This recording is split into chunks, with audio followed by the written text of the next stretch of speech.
হ্যাঁ করেন। আসসালামু আলাইকুম। ওয়ালাইকুম আসসালাম ওয়া রাহমাতুল্লাহ। আমার প্রশ্নটা হলো, আল্লাহকে কে সৃষ্টি করেছেন যার শুরু নেই শেষও নেই? ভাই আপনি প্রশ্ন করলেন যে আল্লাহ তাআলাকে কে সৃষ্টি করেছে। সাধারণত আমি এই প্রশ্নটার উত্তর দেই আরেকটা প্রশ্নের মাধ্যমে। আমি প্রশ্ন করি যে আমার বন্ধু জন, সে হাসপাতালে ভর্তি হয়েছে, সেখানে সে একটা বাচ্চার জন্ম দিল। বাচ্চাটা ছেলে না মেয়ে? আমার বন্ধু জন, সে হাসপাতালে ভর্তি হয়েছে, সে একটা বাচ্চা জন্ম দিয়েছে। বাচ্চাটা ছেলে না মেয়ে বলতে পারবেন?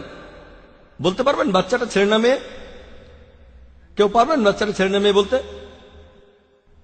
এখানে ঘটনাটা হলো, ভাই জন একজন পুরুষ, সে কিভাবে বাচ্চার জন্ম দেবে?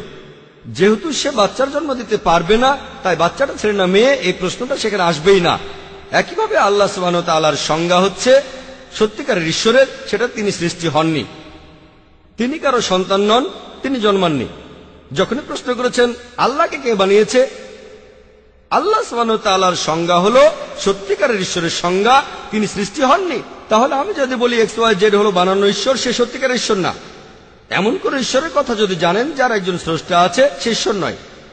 কেউ বলল যে অমুক ঈশ্বরকে সৃষ্টি করেছে এক্স অথবা অন্য কেউ, এই ঈশ্বর সত্যিকারের ঈশ্বর নয়, কারণ ঈশ্বর সৃষ্টি হননি, সে মিথ্যা ঈশ্বর। সেজন্য আমরা শাহাদায় বলি লা ইলাহা ইল্লাল্লাহ, কোন ঈশ্বর নেই শুধু আল্লাহ ব্যতীত, ইল্লাল্লাহ। তাহলে বুঝতে পারছেন যে আল্লাহ সুবহানাহু ওয়া তাআলার একটা সংজ্ঞা হলো তার কোনো শুরু নেই শেষ নেই, তিনি সৃষ্টি হননি।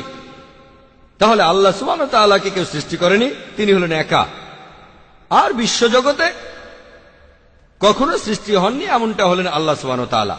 অন্য সবকিছু তিনি সৃষ্টি করেছেন প্রত্যক্ষ বা পরোক্ষভাবে, ঠিক? তাহলে বুঝতে পারছেন যে আল্লাহ সুবহানাহু ওয়া তাআলা তার একটা বৈশিষ্ট্য হলো সৃষ্টিকর্তা।